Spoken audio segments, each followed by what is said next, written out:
As Billy Joe pressed to the ground, the crowd all gathered round. They wondered as dying words, don't take your guns to town, son. Leave your guns at home, Bill. Don't take your guns to town.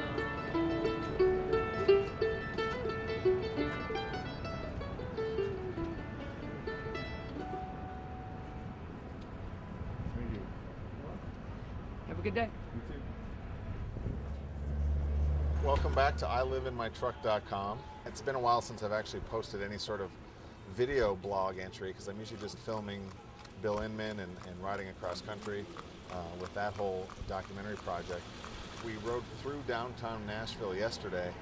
Actually, he had 5 riders from the Rock Bottom Stables in Mount Juliet, Tennessee, join him.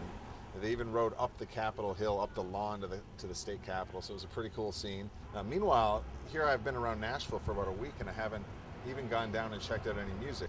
And last night I got a chance to stop in here at Robert's Western World behind me and check out the Travis Mann Band. And Travis is playing with actually a couple new players. And I was talking with his dad, Zach. He has an idea to do a documentary. Now I'm already still, filming the cowboy, and I need to work on, hundreds of hours of footage to figure out what I can make out of it. But my true love really is music. I mean, I love live music. I love to film live music, and I feel at home when I'm with my camera and filming the musicianship on stage.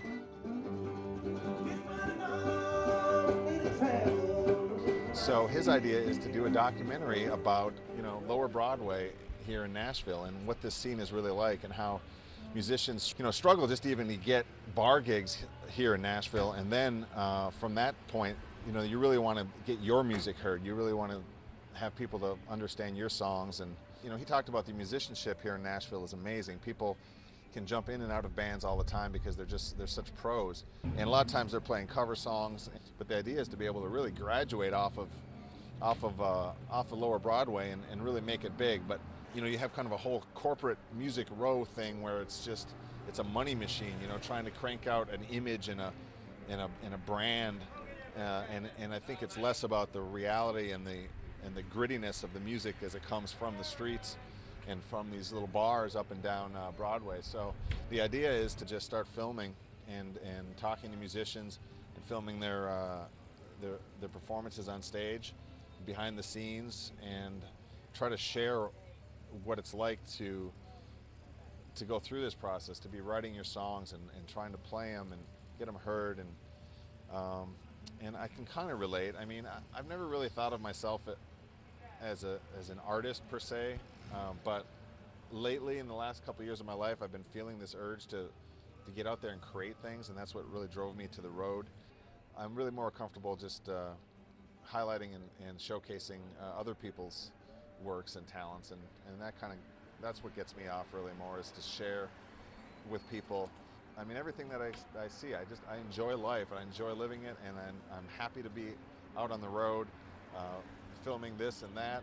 When I'm out here and I see something that just makes me smile, I think, God, I wonder if that makes other people smile if they saw it or heard it or experienced it. So that's kind of really the main motivation. I mostly started this blog just to let my mom know and dad know where I was in the country, or people would say, well, where do you live? What's your address? And my address is my truck. I live in my truck. Maybe if in some way when you watch it and maybe you chuckle, or maybe you can, experience some of the things that I experience and that lifts your spirit a little bit, well, then great. That's really what it's all about. It's not all about me. It's a strange phenomenon, and when I sit here and try to tape myself, I get nervous and I get tongue-tied and I start calling cut out loud to myself, and I just think that's pretty hilarious. Let me cut on this here. Say goodbye. Hold on.